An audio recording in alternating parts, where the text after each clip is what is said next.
My name is Tom Spina, and I'm the owner of Regal Robot. Regal Robot. What is Regal Robot? Regal Robot is a brand new company that we launched about 2 months ago. We have partnered with Lucasfilm and Disney to create themed Star Wars furniture, art, and decor. And it's kind of our mission to come up with really cool, interesting new ways to bring Star Wars into people's homes and do stuff that nobody's really been doing before. That is amazing. Thank you. I am sitting here. What are we sitting on right now? So what we're sitting on is it's sort of the I'm sorry, I'm losing my mind. It is a dewback sofa, but it is the fruit of the brains of a crazy person that works for me named Richard Riley, who once said the words, "Wouldn't it be cool if we made a dewback into a sofa?" And yes, that was my reaction. Yeah, let's do that right now. We got Han Solo coffee table, carbonite frozen Han Solo coffee table. How much does something like this go for? So at the show, we're doing this for $6,500. This is all handmade in the U.S., hand cast, hand painted, welded aluminum frame. Did you take Harrison Ford's original cast to use it? So what we got to do was, at the Lucasfilm Archives, they have the original prop, and we got that scanned, and then we took. There was an old casting from the 90s that we were able to use as partial mold for the body. But I didn't like there was too much degradation in the hands and the face. Okay. So we got the 3D scan done of it. We 3D printed the hands, the face, the feet. We seamed those on and we sharpened up all the details elsewhere. And then we made a whole new mold. And this is actually the most accurate interpretation of this, the most authentic looking one that's really been put out. Yeah, I saw this one. It's like a refrigerator version of him. My friend Frank made that. If I had millions of dollars, I would buy the coffee table, I'd get the fridge. Yeah. The whole house. You'd have a desk. You'd do like a... Do you guys make desks too? We do. We don't have it here. We actually have a desk version of the Han Solo and Carbonite. That was funny enough, that's sort of what started our company. So about 10 years ago, we made the Han Solo and Carbonite desk, which everyone saw online and went nuts for.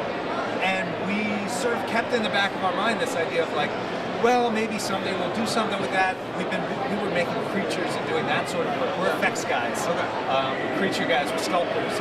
And so we got very busy doing all of that, and we restore original movie props, we were doing that. And just all the while in the background, we were like, we should really run with this furniture thing, no one's doing it. And after working with Lucasfilm on a bunch of other stuff, the opportunity came up for us to partner up with them and offer this stuff. And it's just, if you can't tell, I'm excited about it because I'm actually a little bit of a fan. Cool. And where can we get this for people not at the convention? Sure, they can see everything we're doing at www.regalrobot.com, and they can also find us at Regal Robot on Twitter, Instagram, Facebook, all over the internets. Here we are with John Brolia, and what are you promoting today, sir? Hi, we're going to be promoting Zombie Sama. Zombie Sama, what's that about?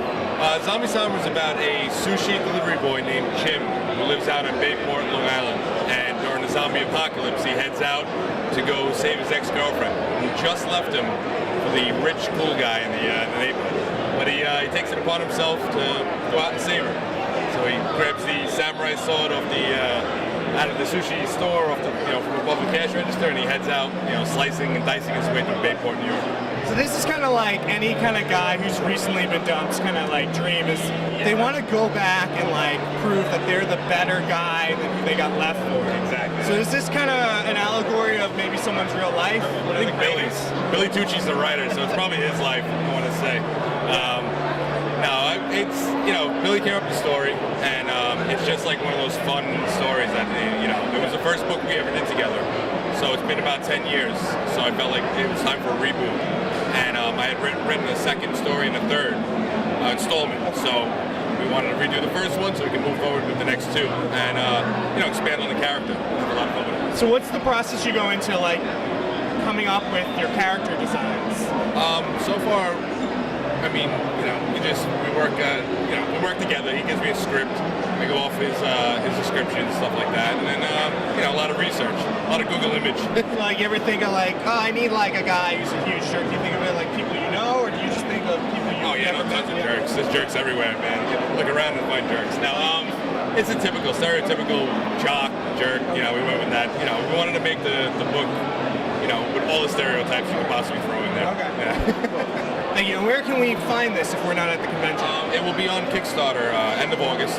Hi, I'm Jared Blake DeGrosse, and I'm here representing Nightwing Escalation and Losers, a TV pilot/short film that me and my friends have created. We're all from New York City, and we're film producers. Cool. How did you guys get funding for these two projects? Actually, that is a question of much controversy. We funded ourselves. Okay. And it's a road of kind of proving you love your craft and you can make a high-quality product on a shoestring budget.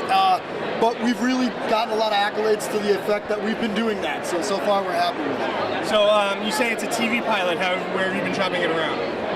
For Losers, which is not my product, but it is actually Carlos Del Rosario, we were just picked up by Amazon recently, but it has been to, as you can tell, a number of film festivals, getting official selections, best films, winning best comedy, which is the beginning of getting a product off the ground. But as of now, it works as a pilot episode. It is the beginning of a universe. You're dealing with guys that are into nerd culture themselves, and one of them is getting married. So from his wife, he's got to kind of hide this side of himself. She can't know about it. She's going to ask him to throw it away, and his other friends are trying to rescue him from a life of not being who he is. And it's really cute and fun, and it plays out like a Edgar Wright or like a Scott Pilgrim versus the World with effects on the screen and video game noises. Very fast-paced, very fun. Highly recommend it. Nightwing, right? Nightwing Escalation. Nightwing Escalation. What's that about? Now, Nightwing Escalation is set in the DC universe at a time in Gotham when a lot of the main heroes are just gone, and Gotham City is left to be taken care of by Nightwing. I'm not giving away anything because at this point we're in season 3. At the end of season 2, Nightwing is taken out. And now there is a void in Gotham. Who will come to protect us in our hour of need? And I'm not going to say what happens, but the Birds of Prey play a pretty significant role in protecting the city. Very cool. So this is a fan film. It is absolutely, well, it's a fan web series. Okay. And it is all about the girls, if I can be so bold. Yes. It's good. It's great. We've got a lot of fans. We're doing very well with release schedule, and we're just trying to make good content for you guys. Just having fun, doing what we love with our characters. All right. So how do you guys make quality products without any money? Well, actually, it's funny. You've got to know your craft, and you've got to play with some modern tools. I see you're filming us on something not the size of an Alexa. I myself am a stuntman in New York City, and I work on the big budget sets that we all love. Marvel, you can see I'm repping a Luke Cage shirt today. I can see how things are done. We all went to film school. The thing is, though, with the modern technology, you can do it cheaper, and you can do it on a lighter crew if you're passionate and are willing to put in 18 hours in a shoot day. So that's what we do. We pour passion into the project, and we make the best quality project we can with what we have. And we've got a cast of, I want to say, close to 50. A lot of your favorite characters come in and out.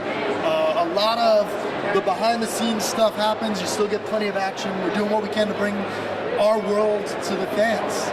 And where can we find your shows and everything? Okay, well, you can find Nightwing Escalation on any of the platforms, but primarily we're on YouTube, and that's Nightwing Escalation with a colon between the two words. And you can see all our social media platforms behind us.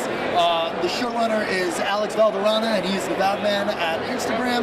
We've got our Twitter is /Nescalation, and Facebook, you can find Nescalation as a group where we will be giving updates and telling you all the exciting news about what we're up to. And Losers. Losers itself has its own set of websites. We are going to be featured now on Amazon. You don't just need Prime. If you've got just a free account, you can go in and watch, but unfortunately there's commercials. So hopefully we'll get to a point where we can get rid of those pesky pigs. But for now, you can find us right on Amazon for free or for paid on Prime. Cool. Great. Thanks. Thank you so much for your time. Thanks a lot. My pleasure. We have a book together called Unmasked. What's your name? Mike Sarah. Mike. What? Sarah. Mike Sarah. He's the writer-creator of Unmasked. We did a successful Kickstarter in 2012, and we're doing volume 2 in a couple of weeks. It's going to be on Kickstarter as well. So what's the secret to a good Kickstarter campaign? Oh, me? I've done 3, going to do this 4th one. I've raised over 30,000 so far. The key is to have a solid book, solid art, solid story. In my case, I make sure that the book is actually finished, so that way people don't have to wait too long in terms of production. They see the copy of the book. Great incentives. We have people drawn into the book. We've got people having their photo in the book. I mean, all kinds of stuff. What else about Unmasked can you tell us? Any secrets? Anything you want to reveal? Unmasked is a book that has lots of twists and turns, lots of story elements to it, lots of different characters.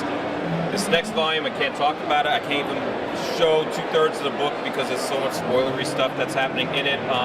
The overall concept is young journalists on a mission to unmask superheroes that have gone bad. We don't know who any of them are until she unmasks them. So, morality tale too. And I actually have people drawn into the book answering the question, do they think superheroes should kill? And that kind of stuff, it was really popular with that first couple of Kickstarters. And where can we find this again? What website? You can go to unmaskedcomicbook.com. The other thing is, the book is really available in print through Kickstarter or at the shows. Maybe Amazon later this year, but again, I want to bring back the idea of, you come to these shows, you can get a hard copy of it right here. That's cool. Cool. Thank you guys very much. Thank you. I like to play with Toys Productions. I like to play with Toys Productions.